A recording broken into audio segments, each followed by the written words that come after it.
প্রিয় দেশবাসী এবং রেমিটেন্স ফাইটার ভাই ও বোনেরা, সবার প্রতি সালাম, আসসালামু আলাইকুম।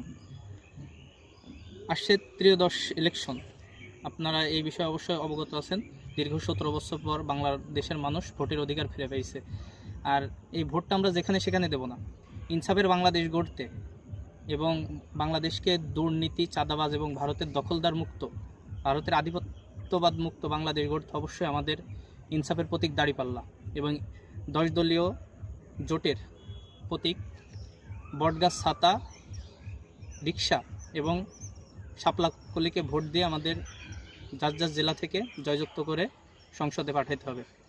যদি আমাদের একটি ইনসাফের বাংলাদেশ গড়তে হয় এবং হাদি ভাইয়ের হত্যার ন্যায় বিচার পাইতে হয়, তাহলে অবশ্যই আমাদের হাতে হাত রেখে, আমাদের ঐক্যবদ্ধ হয়ে, আমাদের একসাথে ইসলামী দলকে জয়যুক্ত করে আমাদের সংসদে পাঠাতে হবে।